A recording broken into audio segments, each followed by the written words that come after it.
Hello, everyone. It has been, let me check real quick. 6 months since my last video, which is, if my memory serves me correctly, half a year. So, yeah. If you want an explanation as to why it's taken me so long to publish a new video, you can check out the short film I just made. Right there. I think it sums everything up pretty well. Anyway, a lot has happened since I made those 2 Star Wars videos. I mean, for one, we almost ended the pandemic, and then we brought it back. Which, look, at this point is honestly kind of impressive. I successfully graduated high school. That's pretty cool. I grew my hair out, which I loved. And then I cut it. Which I actually regret doing because I kind of hate how I look with short hair. And now in all my videos, it looks like I've had the same haircut since I was 14. And for the first time in over a year, a Marvel movie came out. 2 of them, actually. And since they are Marvel movies, they're just fine. But I do think Shang-Chi is the better of the 2, mostly because Black Widow is kind of a mess that should have been made 5 years ago. But I did still enjoy it, mostly because it's just 2 hours of Scarlett Johansson and Florence Pugh kicking toxic men in the face, which is just great to see. Anyway, today's episode is going to be something a little bit different and significantly longer than a usual video. See, before I head off to film school, I'm going to be doing a 2-year service mission, and in that time I won't be able to watch any movies because the idea of the mission is to be completely focused on helping other people. So, from now until then, I'm going to try and cram in as many movies as possible in order to keep myself sane. I've narrowed down the list to only the absolute essentials. Movies I just have to see before I go. Which means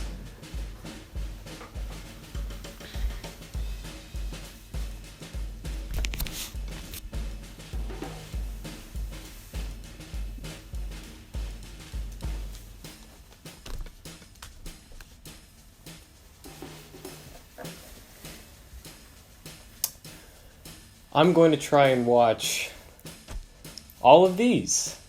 So, yeah, I'll see you when I'm done.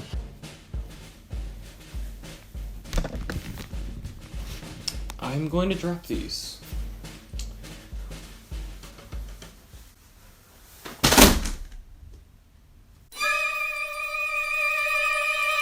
To kick things off, I felt like it would be a good idea to rewatch some old favorites, as the means of setting the tone for the next 3 weeks.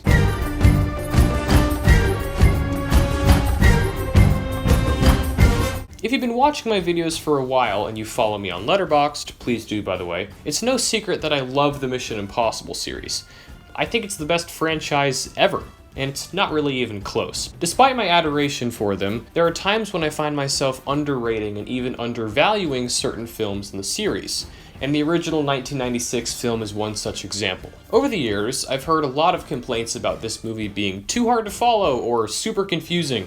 And I know everyone is entitled to their own opinion, but you guys are wrong. This movie rules! Brian De Palma directs the crap out of it. The iconic set pieces are obviously great, but I find myself more impressed with the moments in between the 3 big action scenes. The compositions and camera movements are so precise and emotionally effective, making every shot feel important and telling the story visually in a perfect, glorious clarity that we rarely see anymore with modern blockbusters. So good, and 100% worth a revisit. Also, for those of you who care about this stuff, here's my ranking of Mission Impossible top to bottom. Fallout, Original, Rogue Nation, Ghost Protocol, 3, 2. And they're all fantastic. Except for 2. Sorry, John Woo.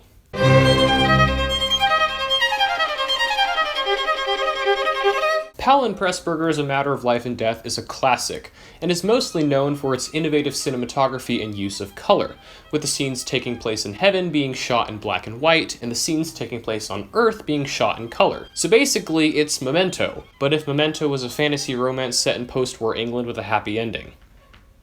Actually, it's nothing like Memento. I don't really know why I said that. Moving on. It's about a World War II British airman, played by David Niven, who just rules in general, who falls in love with an American radio operator, played by Kim Hunter, just as he's about to jump out of his plane without a parachute. But he survives, and the people in heaven are super mad about this, and they send an angel down to Earth to collect him, and then plot ensues. This film is basically perfect. All the performances are amazing, the cinematography is gorgeous, the production design is wild and imaginative. It is astounding that this movie was made almost 80 years ago, and it looks significantly better than almost every $200 million blockbuster we've seen in the last 10 years. This film completely lives up to its reputation as a classic, and you should go watch it immediately.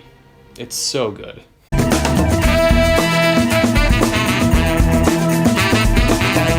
Ocean's 11 is one of those movies I just get lost in. From the first scene to the last scene, my attention never falters. This is the type of movie I wish got made more often.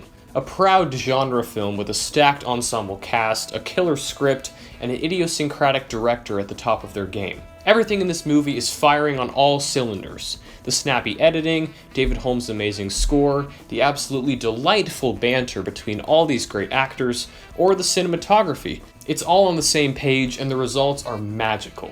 Also, quick side note about the cinematography. I know Soderbergh loves to shoot on digital and his new movies look great, but since Ocean's 11 was shot on film, it has this incredible grain that gives it a kind of glow his newer movies don't have. So, Steven, if you're watching this video, please just make one more movie shot on either 35mm or 16mm. It would make me so happy. That is all. Moving on. You can't have a proper movie marathon without watching some musicals. So let's talk about musicals.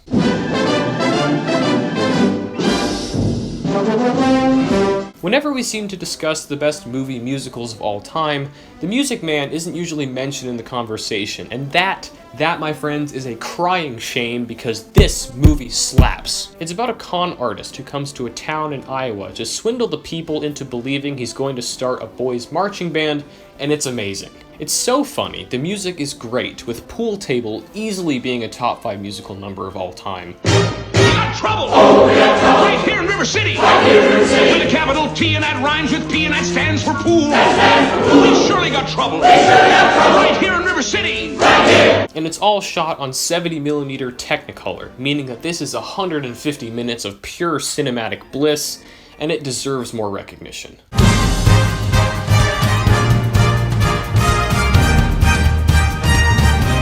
I mean, come on. It's amazing. One of the best movies ever made.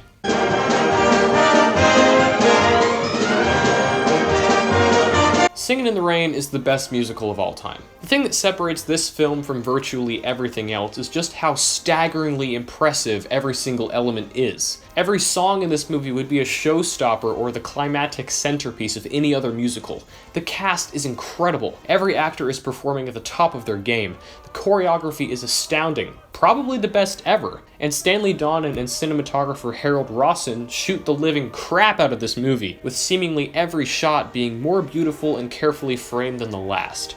It's a true masterpiece, a landmark filmmaking achievement, and a must-watch for anyone even remotely interested in movies.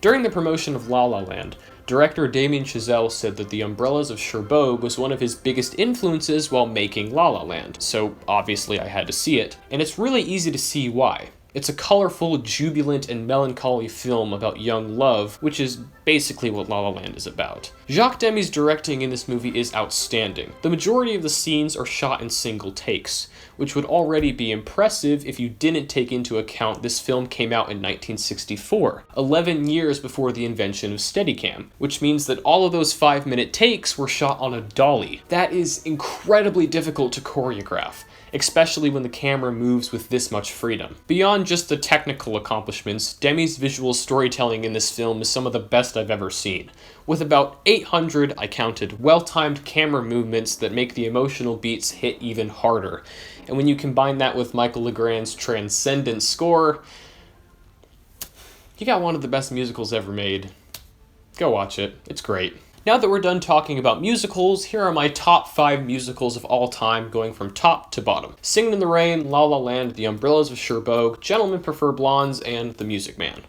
I have learned a lot about filmmaking just from listening to interviews with Guillermo del Toro, a very cool dude mostly known for writing and directing the Best Picture-winning Shape of Water and the iconic Pan's Labyrinth. But for some reason, the only movie I had seen of his was Pacific Rim, and as a film YouTuber, that's just kind of embarrassing. So let's talk about Del Toro. Guillermo del Toro made his debut into the world of comic book movies with his 2004 film Hellboy. Now, I think this has the potential to be great, but while watching it, I couldn't help but feel like Del Toro was directing with one hand tied behind his back. It doesn't lean nearly as hard into the weird and wild as I think it should, and while there are plenty of striking images and fun sequences, it is really held back by the restraint on Del Toro's imagination.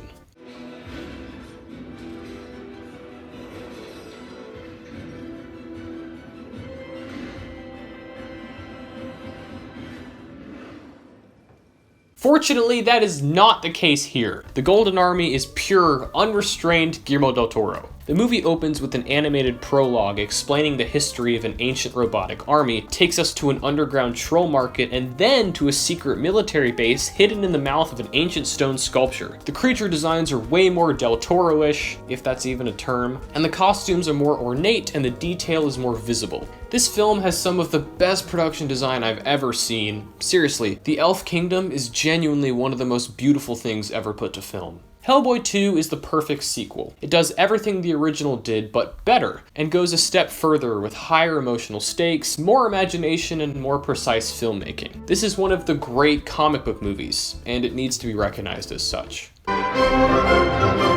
When you hear people talk about the great war movies, The Guns of Navarone is never mentioned in the conversation, and frankly, that is inexcusable because this film is incredible. It's about a group of highly trained operatives at the end of World War II who are tasked with destroying a giant Nazi base that is preventing the Allied Navy from rescuing their stranded troops.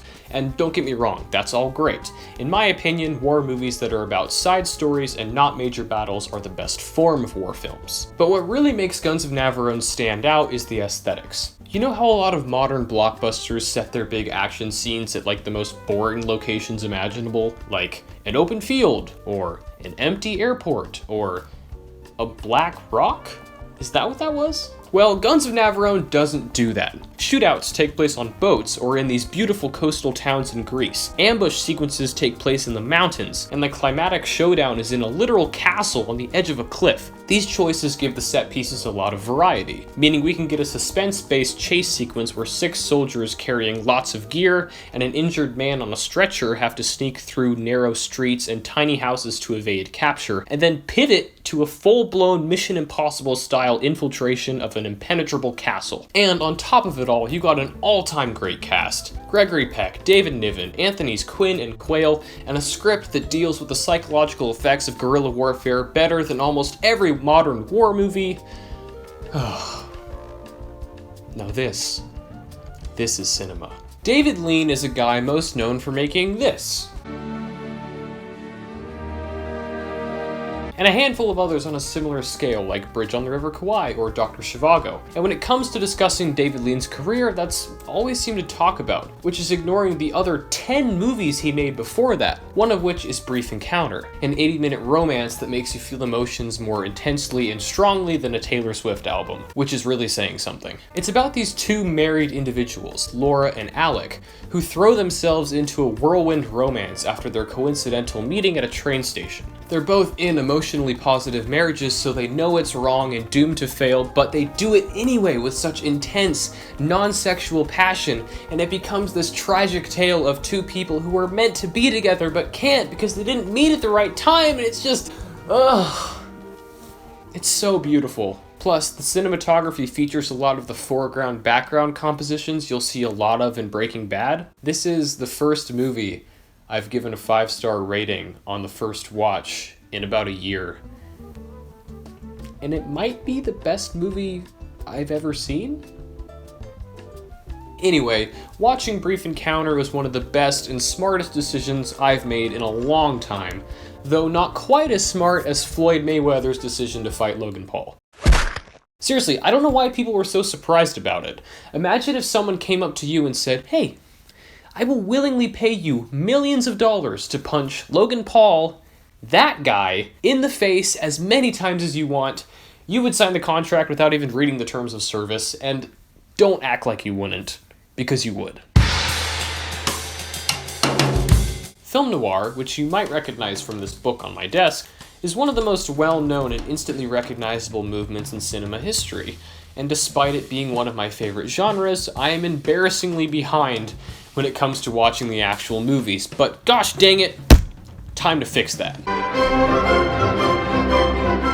I started out with Detour, a 1945 film directed by Edgar G. Ulmer, a guy mostly known for making a bunch of cult classic B movies in the 40s and 50s. Now, I think this movie is pretty good, but what's really worth discussing is the runtime. This movie is 68 minutes long. 68! And yet, through its direction and an absolutely deranged performance by Anne Savage, it accomplishes more emotionally and thematically than like half of modern blockbusters with double its runtime and triple its budget. It's almost aggravating how economical and efficient this movie is. I won't get into too much else because it's 100% worth it to go in not knowing anything.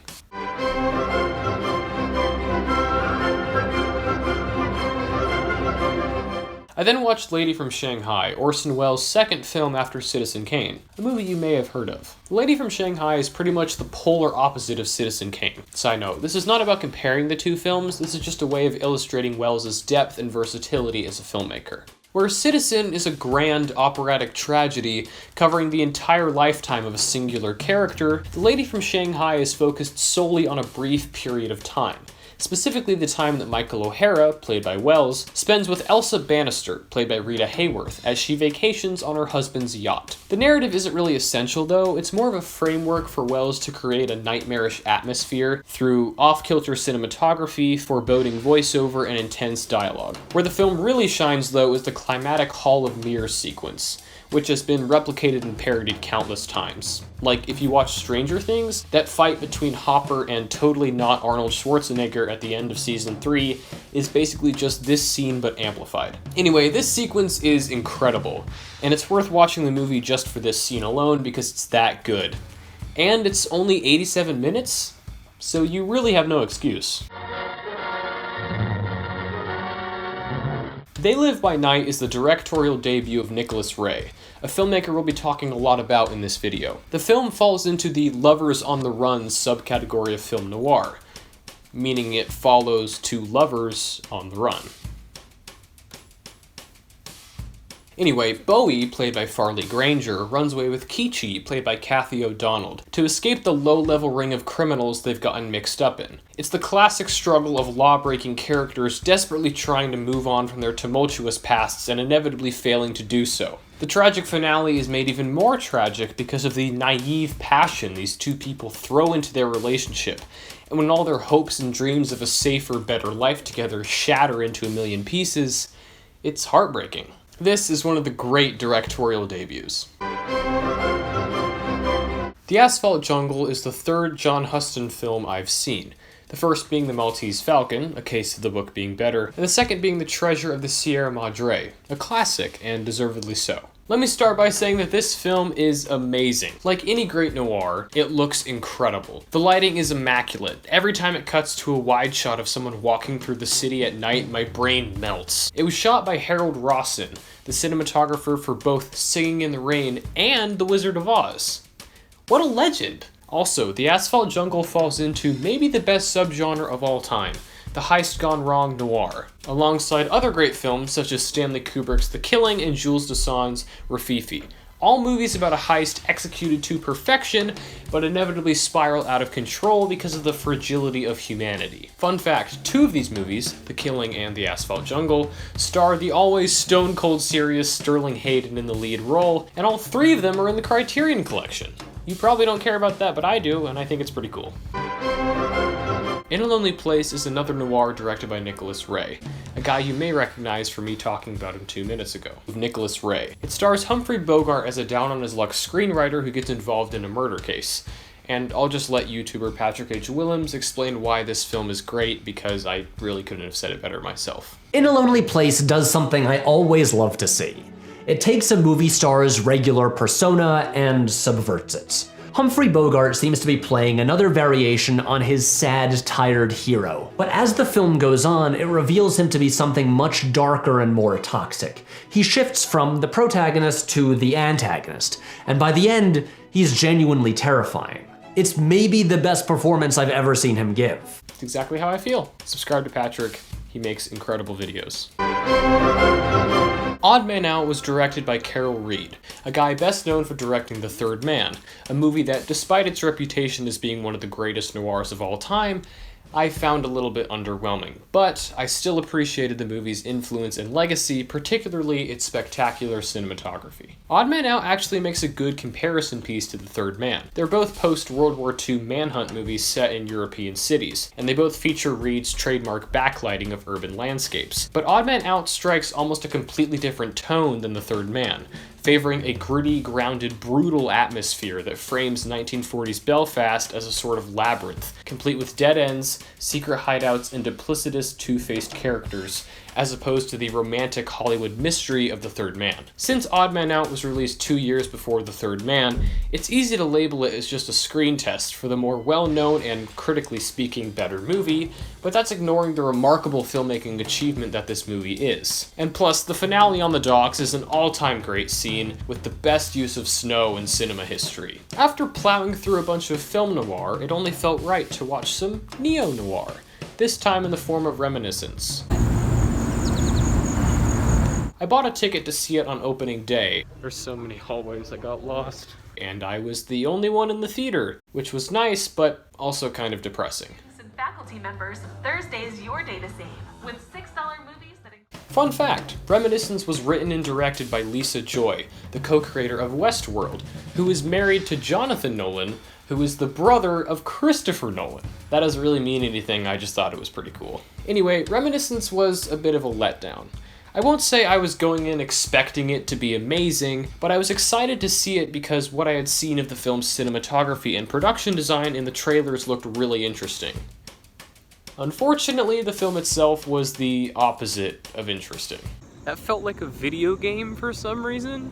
I don't know why, it really felt like I was just watching a sequence of like PS4 cutscenes for 2 hours.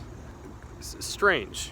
The film never really draws you into its world fully, and because of that, the majority of the dialogue feels cheesy and really unnatural as opposed to it feeling natural and believable, which is where the video game comparison comes from. However, despite all that, Hugh Jackman killed it, and I'm excited to see what Lisa Joy does next because obviously she's got some really big ideas.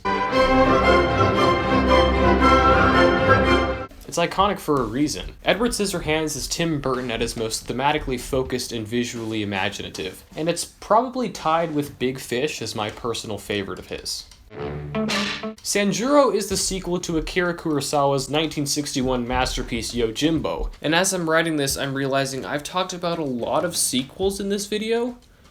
I didn't plan that at all. I guess I like sequels.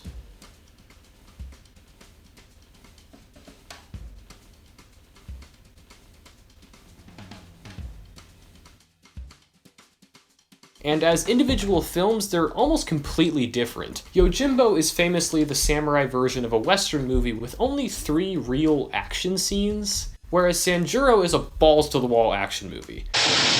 The tone is much lighter, the runtime is 30 minutes shorter, and the film seems more focused on just delivering high-quality pop art rather than challenging your preconceived notions of a genre. Just to be clear, that is not a bad thing at all. Sanjuro is expertly directed, the action scenes are beautifully staged, Toshiro Mifune is amazing, and it's really just a great time, and a nice change of pace from the dourness of Yojimbo.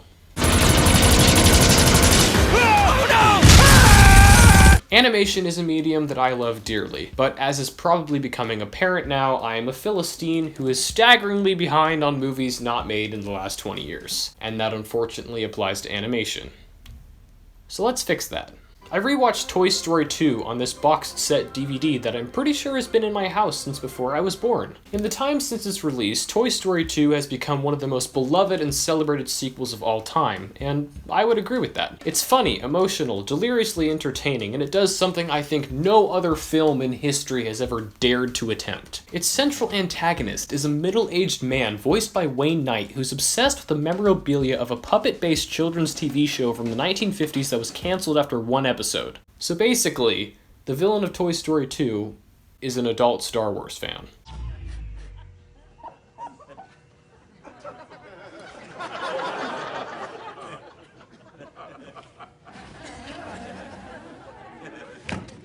Awesome! Now that is why we love Pixar.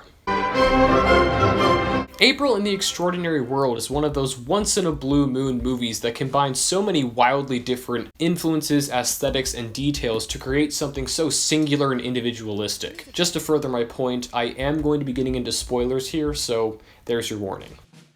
The film is set in a world where the great scientists of the 20th century went missing during World War I, meaning electricity was never discovered, so the entire world is trapped in the steam age. So automatically you have this aesthetic that's like if Hayao Miyazaki made a steampunk movie fused with the action scenes from Isle of Dogs, complete with blimp rail cars, dual Eiffel Towers, robot houses, and finally, intellectual dinosaurs. That's right. At the end of this film, it's revealed that all the great scientists were captured and then enslaved by sentient, talking dinosaurs who want to launch an environment-saving rocket into space. This film is bonkers, but it's made with such a nuanced craft that all of these insane ideas blend together in perfect harmony. April in the Extraordinary World is an extremely underrated and underviewed film, and it's the perfect thing to watch while we wait for Hayao Miyazaki to finish what will reportedly be his final film, How Do You Live?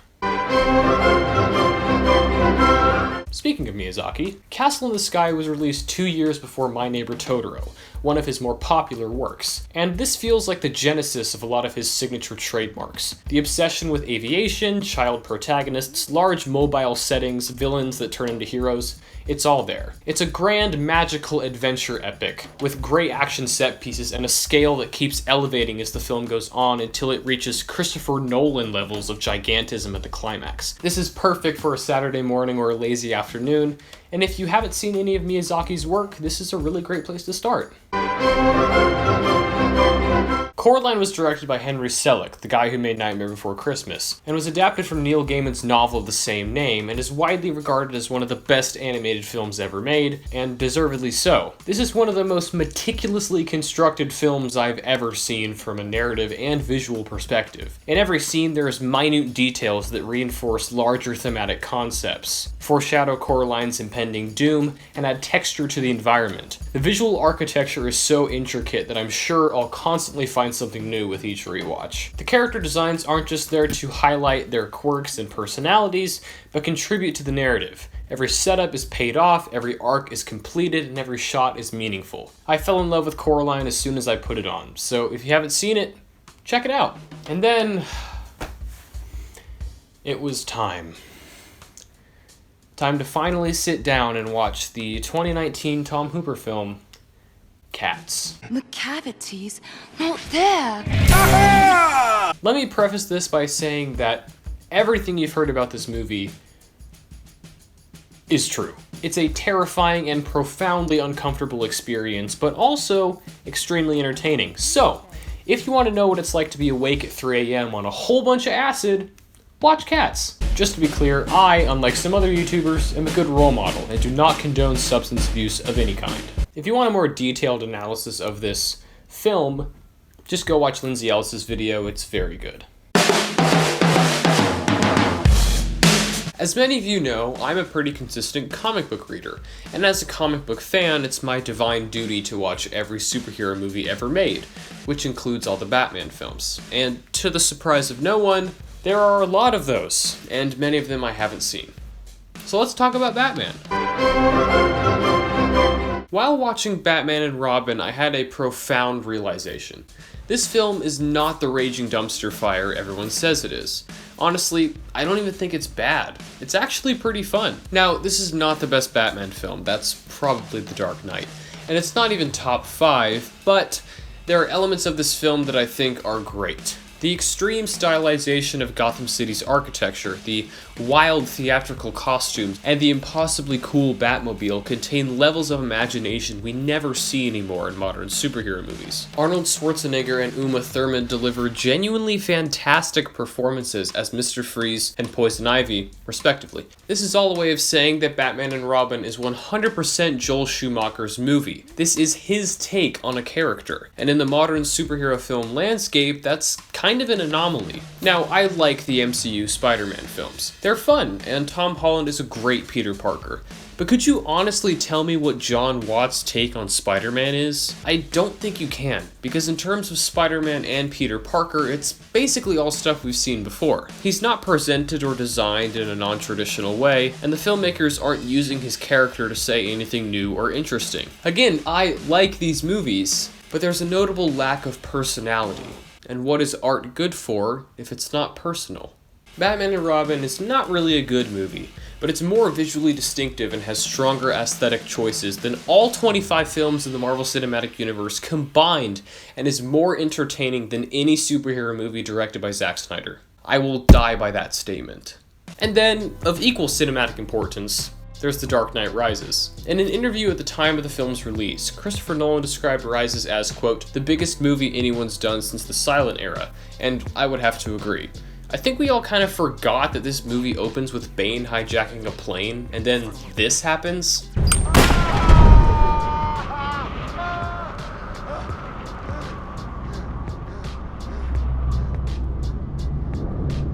And because it's Nolan, you know they did that for real? Like, that's insane. It's like, it, you know? Seriously, there is so much action in this movie. It seems like every 2 minutes there's a shootout, or a car chase, or a fist fight on the top of a building. Normally, especially with the almost 3-hour runtime, this would make for an exhausting experience, but I was pretty engaged the whole way through. Being that it is a conclusion to the trilogy, Nolan does an excellent job of making everything feel huge and grand. While it doesn't have The Dark Knight's killer script or thematic cohesion, I appreciated how much more comic booky the script was. The new focus on lore and mythology, the surprise reveals of a character's ancestry, and just Bane in general, all felt like it was lifted off the page of a Scott Snyder comic. It's probably longer than it needs to be, its controlling idea is super convoluted, and Joseph Gordon-Levitt's explanation for knowing that Bruce was Batman is kind of ridiculous, but I enjoyed it a lot more than I thought I was going to, and that's kind of awesome. But is it the best Batman movie where Batman has to get rid of a bomb in a crowded area?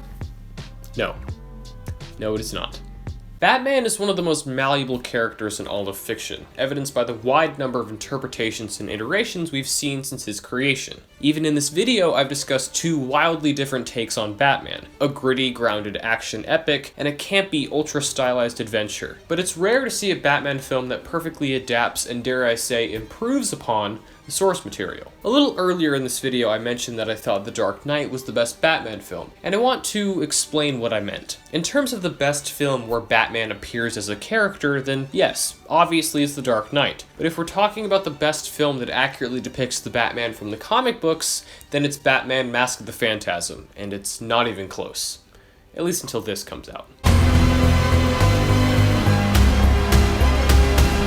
This is quite simply the ideal Batman film. It's emotionally dark, thematic, dense storytelling that puts Bruce Wayne in a place of vulnerability we rarely see him in, questioning his vow to wage war on crime and avenge his parents. He found a more constructive way to grieve and perhaps accept his parents' death. When he inevitably becomes Batman, it's not a triumphant moment of comic book catharsis, it's deeply tragic. Oh, and also it has some extraordinary set pieces and hands down the best designed Gotham City of any Batman movie, so there's that too.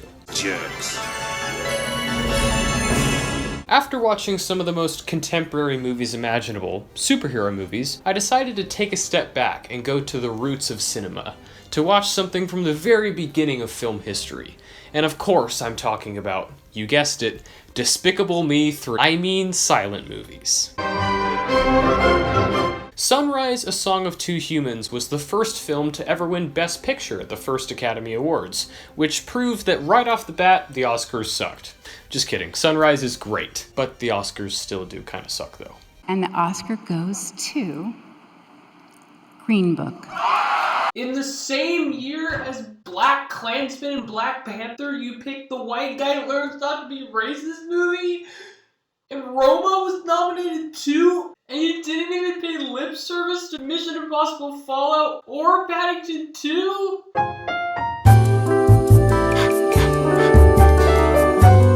Sunrise follows a strained married couple that has drifted apart as they try and fall back in love and save their relationship. This film represents the very best of what silent cinema can accomplish in a modern context. The absence of dialogue gives these films a minimalistic feel, allowing them to focus solely on creating emotion through the visuals. When this is done well, the results are incredibly powerful. Sunrise is so emotionally intense. As these two characters rediscover what they love about each other, the film becomes this cathartic wave of images that wash over the viewer, completely immersing you in the story. The culmination of the husband's character arc is manifested in a shipwreck set piece that serves as a visual representation of the damage his past actions have caused and the drastic measures he has to take to undo them. It's beautiful, intimate, deeply moving, and also a scathing takedown of toxic masculinity from the 1920s that somehow still applies today. And that's because, and this is based on extensive scientific research done by my sister and many other smart people, men are dumb. Men have always been dumb, and men will continue to be dumb, unless we do something about it. Nosferatu was F.W. Murnau's unauthorized adaptation of Bram Stoker's Dracula, and it also happens to be his most popular film, second only to Sunrise, funny enough. Many have made the argument that Nosferatu is the single most influential horror film of all time. I mean, even Robert Eggers, acclaimed writer-director of The Lighthouse, ranked it as one of the best horror films ever made, and I will listen to that argument any day. However, personally, I found Nosferatu to be a bit sluggish. Don't get me wrong. The fact that this film, along with The Cabinet of Dr. Caligari, basically invented the modern visual language of horror is always going to blow me away, and the makeup effects on Max Schreck are extremely creepy, but I was never really gripped, and since this is a horror movie, that's kind of a problem. Look, I'm not going to sit here berating and criticizing an extremely iconic and massively influential film that many people love, so I'll leave it with this. I admire Nosferatu on an artistic level, and I will forever be grateful for what it has done for the art of cinema. The Mummy was released in 1932 and is a part of classic Universal horror, along with movies like Dracula, Creature from the Black Lagoon, and The Bride of Frankenstein. I'll be honest, I found this one a little hard to get through. I love the production design, and Boris Karloff was amazing as the titular mummy, but it never really hooked me the way James Whale's two Frankenstein films did, leaving me wanting for some of that propulsive energy I found in The Invisible Man. Still though, I would recommend it because it's an important piece of film history, and it has some great practical effects, so it's still worth a viewing. The Signal was the second film directed by William Eubank, a filmmaker who made his name after a string of successes at Sundance, and recently directed that Kristen Stewart movie Underwater that everyone saw the trailer for, but no one actually saw. That's kind of a bummer. Not gonna sugarcoat it here. This was bad. It tries to be one of those sci-fi mysteries that withholds a lot of information from the audience and gradually reveals more and more as the film goes on. The problem is that The Signal doesn't reveal any information, and it shifts from being interesting to just aggravating. The movie tries to tie it all together with this big gimmicky twist ending, but it's just so unsatisfying. Christopher McQuarrie, the director of Mission Impossible Rogue Nation, Fallout, and the upcoming 7 and 8, said something about plot twists in an interview that I think really applies to The Signal. Respectfully, I'm not a mystery box guy. I don't believe in that kind of storytelling. I feel I understand that it makes for very compelling narrative drive, but it brings you to the end of the movie and it inspires the three great words of cinema, which are and, so, okay. And if you hear any one of those three things, it's time to go back to the drawing board. Yeah. I believe that a mystery is only as good as its reveal. That's why he's one of the best. Rebel Without a Cause is the third Nicholas Ray movie I've discussed in this video, and it happens to be my second James Dean film, the first being Giant, which is amazing. Look, this film is so iconic and so well known that you probably don't need me to explain why it's great, so if you haven't seen it, go watch it. But there is something I do want to talk about.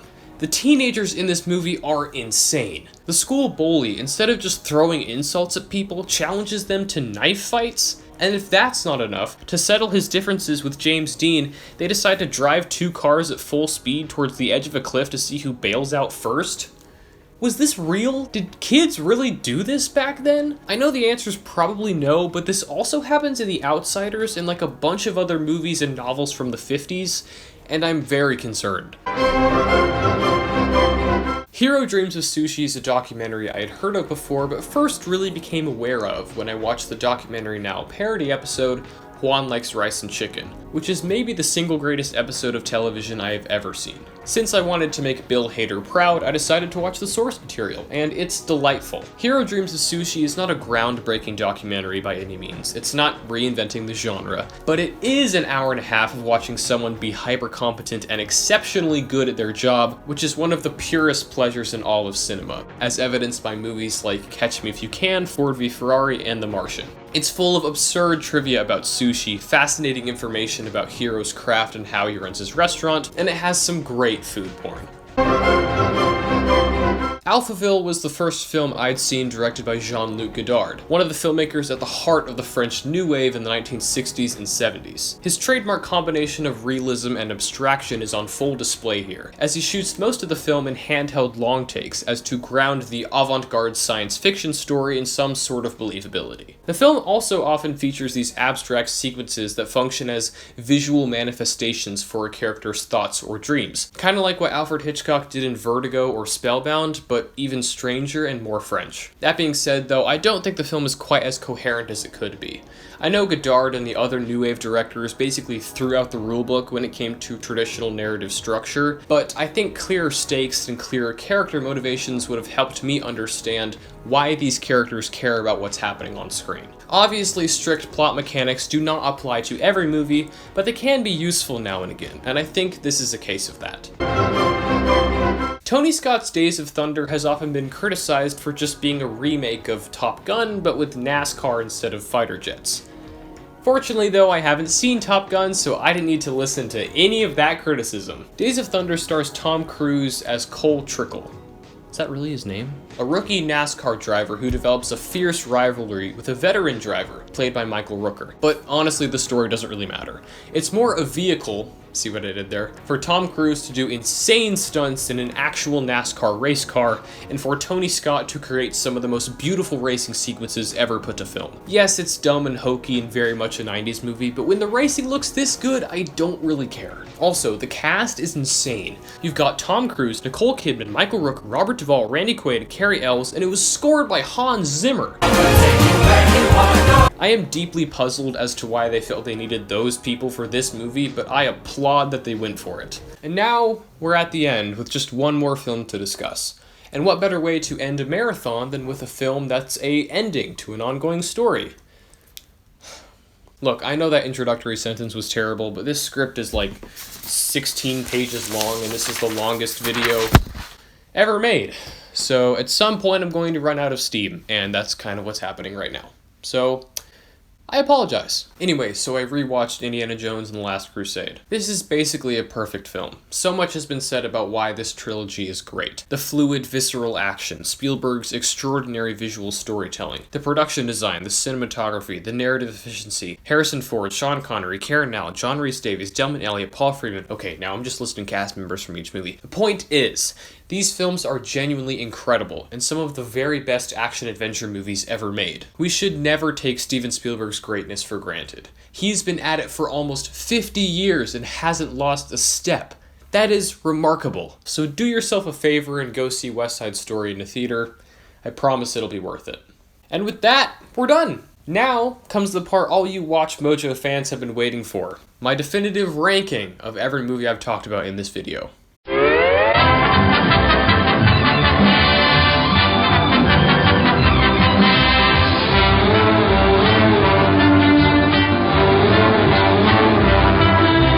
I encourage all of you to go check out all of these movies and form your own opinion. I would only consider like 2 of them bad, and a lot of them are really great, and I think there's something for everyone here. If you want to see my numerical ratings out of 5 for each of these films, you can follow me on Letterboxd at Blue Juice. And also, I'm on Twitter now, So follow me at Twitter, at Jason David Cox. Thank you all so much for watching, and roll credits.